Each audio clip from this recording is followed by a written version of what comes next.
Everyone, আসসালামু আলাইকুম। কেমন আছেন সবাই? আশা করছি সবাই ভালো আছেন। আমি আল্লাহর অশেষ রহমতে অনেক ভালো আছি। প্রতিদিনের মতো নতুন আরও একটি ভিডিও নিয়ে আমি আপনাদের মাঝে হাজির হয়ে গেলাম। আশা করছি অন্য দিনের তুলনায় আজকের ভিডিওটি অনেক বেশি ভালো লাগবে। তো শুরুতেই আমি আপনাদের কাছে অনুরোধ করছি, আমার ভিডিওটি যদি ভালো লাগে তবে ভিডিও দেখার শুরুতেই একটি লাইক দিয়ে দিবেন, এবং যদি প্রতিদিন আমার ভিডিও দেখতে চান তাহলে কিন্তু আমার চ্যানেলটি সাবস্ক্রাইব করে আমার পাশে থাকতে পারেন। আর ভিডিওটি কেমন লেগেছিল অবশ্যই কিন্তু কমেন্ট করে জানাবেন। তো সকালে ঘুম থেকে উঠে আজকে ব্লগটা শুরু করছি আমি সকাল থেকে। তো আজকে আমি আপনাদের সাথে কোনো প্রকার রান্নাবান্না শেয়ার করব না। আমি আজকে সারাদিন রান্নাবান্না ব্যতীত একটা গৃহিণীর কী কাজ থাকে না থাকে টুকিটাকি এগুলাই আমি আপনাদের সাথে শেয়ার করব। তো আমি সকালে ঘুম থেকে উঠে কাপড় চোপড় ধুয়ে নিয়েছিলাম, তারপরে বাইরে গিয়েছিলাম।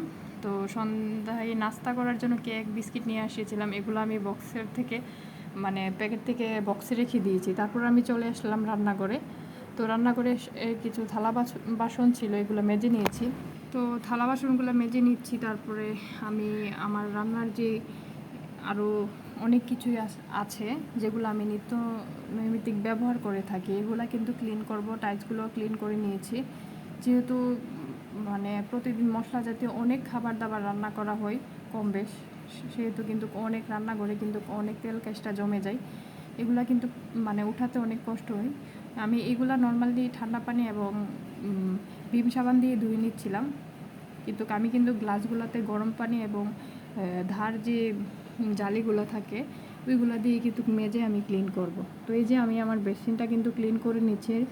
বেসিনেরও কিন্তু একটা হিস্ট্রি আছে। আমি বেসিন একদম বেশি ক্লিন করতে যে কি হয়েছে, বিক্সল যে লিকুইডটা আছে এটা আমি কি করেছি, আমার এই যে আমাদের যে বাসার পানির লাইন ওইটাতে প্রচুর পরিমাণ আয়রন থাকে। তো আয়রনে আমার বেসিনটার চেহারাটা কিছুদিন পরে পরেই অনেক খারাপ দেখা যায়। তখন আমি কি করছি, বিক্সল যখন উপর দিয়ে আমি দিয়েছিলাম কিছুটা আয়রন কমে গিয়ে চকচক হয়েছিল। তারপরে আমি কি করেছি, আরও চকচক করার জন্য আমি অনেক পরিমাণে বিক্সল দিয়েছি।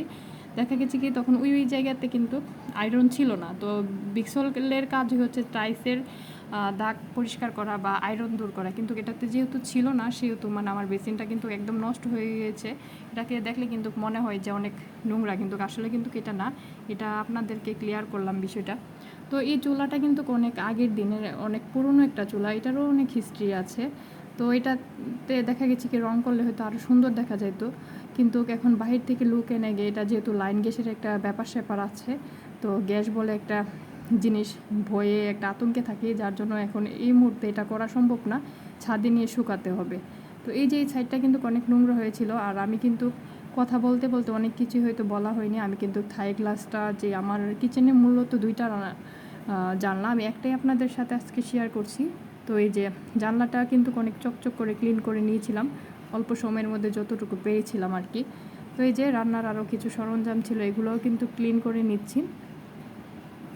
তো আমি আজকে মূলত আমার রান্নাঘরের অর্ধেকটা ক্লিন করেছি। প্রতিদিনই টুকিটাকি ক্লিন করি, কিন্তু আজকে মোটামুটি একটু ভালোই ক্লিন করেছিলাম, ভালো প্রেশার দিয়ে করেছিলাম। তো এই আর কি, আমি এটা কিন্তু গুছিয়ে নিয়েছি। এখন এটা যে জায়গায় রাখার আমি এটা ওই জায়গায় রেখে দিচ্ছি। তো আমি আপনাদের কাছে আবারও রিকোয়েস্ট করছি, যদি আমার ভিডিওটি ভালো লাগে তাহলে কিন্তু একটা লাইক দিয়ে দেবেন, আর কেমন হয়েছে অবশ্যই কিন্তু কমেন্ট করে জানাবেন। আপনাদের একটি লাইক কমেন্ট আমাকে দ্বিতীয় ভিডিও বানাতে বা নেক্সট ভিডিও বানাতে মোটিভেট করে। তারপরে হচ্ছে যে এই যে এখানে হাঁড়ি পাতুলগুলো রাখি ওইখানেও কিন্তু প্রচুর ময়লা। তো ওইগুলো পরিষ্কার করে রান্নাঘরে যে কোথা থেকে এত ধুলাবালি আসে আমি নিজেও জানি না। আমার বাসায় প্রচুর ধুলাবালি, আমি কিন্তু আমার বাসাটা কিন্তু দোতলাতে, এত উপরে হওয়ার পরেও প্রচুর ধুলাবালি বাহির থেকে আসে। এগুলো মুছামুছি করে রাখি, তারপরেও কিন্তু ধুলাবালি শেষ নেই। তো আজকের ভিডিওটি আর বেশি লং করব না, আশা করছি